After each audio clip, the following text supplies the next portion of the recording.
네, 유크레플랜 시간입니다. 주간, 차주, 주요 일정과 다음 투자 전략까지 알아보는 시간입니다. AR 인베스트먼트의 학찬봉 대표 전화 연결되어 있습니다. 안녕하세요. 네, 안녕하십니까. 네, 다음 주 주요 일정 짚어주시죠. 네, 최근에는 뭐 대외 이슈가 그렇게 좀 일정이 많지는 않죠. 뭐 이번 주도 사실 특별한 이슈는 없었는데 다음 주도 간단히 먼저 살펴보도록 하겠습니다. 사실 많이 아시겠습니다. 미국이 이제 어제 휴장이었고 또 오늘은 반장입니다. 블랙 프라이데이인데 이것 자체가 이제 보통 다음 주 월요일까지 이어지죠. 그래서 우리는 그걸 이제 사이버 먼데이라고 이야기하는데 뭐 무역 기준으로 보면 뭐 최대 또 쇼핑 시즌이다 그렇게 보시면 좋을 것 같습니다.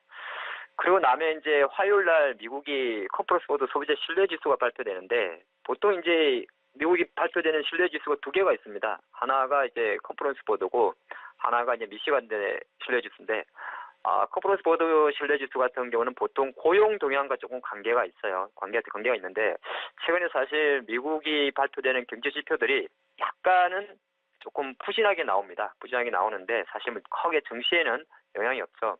미국 증시 이끄는 것이 지금 계속적으로 이야기 나오는 세제 개혁안에 대한 기대감이기 때문에 사실 지표 중요도는 좀 낮다 그렇게 볼 것 같고요.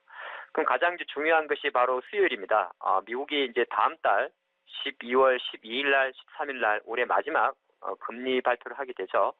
시장에서는 거의 25bp 정도 올리는 걸 기정사실로 받아들이고 있는데 일단 그래도 한번 확인할 필요가 있죠. 근데 그게 보통 2주 전에 베이지북이라는 게 발표되는데 그 베이지북에서 조금 더 구체적인 뭐 어차피 금리를 올리는 데는 이견이 없기 때문에 뭐 상관없습니다만은 다시 한번 미국 경기의 현재 상황을 좀 확인하는 그런 과정이 좀 다음 주 수요일 날 베이지북에서 체크 가능하다 그런 말씀 드리겠고요. 최근에 유가가 많이 올랐습니다. 지금 WTI가 배럴당 58불 정도 하죠. 오펙 정례회의가 이제 11월 마지막 주에 걸리는데 다음 주죠.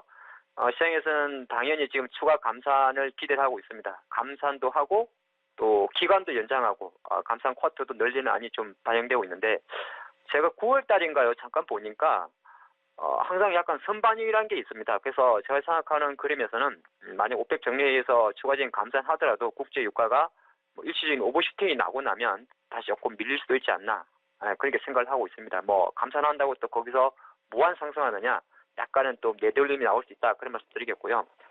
최근에 우리나라 그 가계부채 이야기도 많습니다만 이제 금통위에서 금리 발표를 하는데 이번에는 거의 올릴 확률이 되게 높습니다. 한국도. 지금 우리나라가 계속 통계였는데 사실 지난번 회의에서 소수 의견이 나왔어요. 소수 의견이 나왔고 또 하나가 최근에 뭐 한국은행도 마찬가지고 기타 금융회사들이 우리나라의 경제 성장률 자체를 높게 삼기 때문에 아마 25bp 정도는 올리지 않을까 그렇게 볼 수 있고 이것 자체가 최근에 건설주 주가 부담 이런 게 좀 있었는데 만약에 인상하게 된다면 수요일 정도에는 제가 볼 땐 금융주들이 또 반짝 반등할 수 있기 때문에 이벤트 드라이브인 전략으로 뭐 보시면 좋지 않나 말씀드리겠고요. 그 다음은 바로 이제 1일이죠. 네, 벌써 12월 달로 갑니다. 최근에 그 종목들이 좀 그런 게 있었죠. 셀티온 헬스케어라든지 ING 생명, 신라젠 이런 종목들이 최근에 좀 강했었는데 물론 이제 오늘 신라젠은 상당히 좀 많이 빠집니다만은 최근에 조금 상세 배경에는 사실은 이 MSCI 반기 리밸런싱이 있었습니다. 그래서 이것 자체가 편입이 되는데 이 말씀드린 3개 정도 종목이 좀 편입이 된다. 하지만 우리가 중요하게 생각하는 거는 이미 이제 이 종목들의 시세가 많이 좀 반영이 됐기 때문에 약간 이벤트가 지나가는 차원으로 좀 체크를 해야 된다 그런 말씀드리겠습니다. 네, 목요일날 금리 인상 가능성을 좀 염두에 두셨고 또 금융주에 대한 관심도 말씀해 주셨습니다. 최근 원화강세 영향으로 금융주에 대한 관심 지속적으로 좀 보여주고 있는 상황인데요. 그럼 다음 주 시장 전망과 유망 섹터는 어떻게 보고 계신지요? 네, 코스피부터 좀 살펴보면요. 코스피도 추공을 좀 보면 사실 3주 전에 2560선 간 이후에 3주 연속 쉬고 있습니다. 그래서 아무래도 최근에 많이 화두가 된 것처럼 환율이 계속적으로 1100원대 이하에 있다 보니까 물론 뭐 환율이 있다고 외국인이 매도가 나오는 건 아닌데 아무래도 약간 코스피 쪽에서 약간 상승 촉매를 좀 잃었지 않나 그렇게 좀 볼 수 같고요. 하지만 이제 다음 주 후반이 되면 12월 달이 되게 되죠. 아무래도 약간 연말 윈도우 드레싱을 감안한 뭐 배당이 좀 높은 대형주들은 매수가 들어올 수가 있습니다. 배당이 높은 대형주는 뭐 예전으로 치면 SKT 이런 것만 있느냐? 아닙니다. 삼성전자도 대부분 그런 종목에 편입이 된다는 거죠. 그 관계감으로 좀 보시면 좋을 것 같고요. 다음 달에 문재인 대통령이 중국 한중 정상회담이 예견돼 있죠. 저는 사실 이 부분 때문에 단순하게 화장품주나 엔터주에 좀 포커스를 맞추는 것보다는 시장 전체적으로 오히려 여기에서 만약에 좀 긍정적 시그널이 나온다면 코스피도 좀 괜찮지 않나 그렇게 볼 수 있을 것 같습니다. 코스닥을 좀 말씀드리면 오늘 800선 갔다가 지금 지수는 미쳐 밀렸는데 오늘 밀린 거는 오후 2시 접어들어서 또 신라젠을 포함한 바이오주에 대한 집중 매도가 나오다 보니까 지금 종가 기준으로는 800선 밑에 마감합니다만은 한번 800선이 슈팅되고 나서 밀린 흐름이기 때문에 다음 주는 다시 한번 또 계속해서 돌파하는 힘을 보일 수 있지 않을까 그렇게 보실 것 같고요. 시장이 완전히 양분화되어 있죠. 바이오 대 IT. 오늘 같은 장은 뭐 완전 IT 종목은 다 올라갑니다. 근데 이런 흐름 자체가 계속 시술 게임을 하기 때문에 여러분들이 그 관점에서 보시면 좋을 것 같습니다.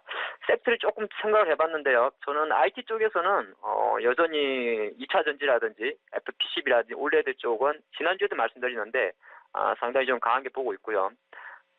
제가 지난주에 잠깐 말씀드렸던 SM코어, 미래컴퍼니 이런 로봇 관련주들은 오늘 시세가 좀 많이 반영됐기 때문에 혹시 보유 중이신 분들은 좀 차익 실현도 권한다 그런 말씀드리겠고 종목을 조금 더 압축해서 말씀드리면 최근에 코스닥 개별주 중에서는 SKC 코오롱, 또 SK 코오롱 PI, BH, 힘스 이런 종목들인데 SKC 코오롱 PI는 OLED PI 필름 관련주죠. 그리고 BH 같은 경우는 FPCB입니다. 그리고 힘스 같은 경우는 올레드 관련주들인데 최근에 IT 쪽에서 여전히 이 올레드 스마트폰 관련 플렉서블 이쪽에 대한 매기세가 좋기 때문에 여전히 이 종목들은 지금도 많이 올랐습니다만은 저는 다음 주도 여전히 조정이 나온다면 접근해야 될 기업이다. 그렇게 말씀드리겠습니다. 네, 지금까지 위클리 플랜 AR 인베스트먼트 하창봉 대표였습니다. 고맙습니다.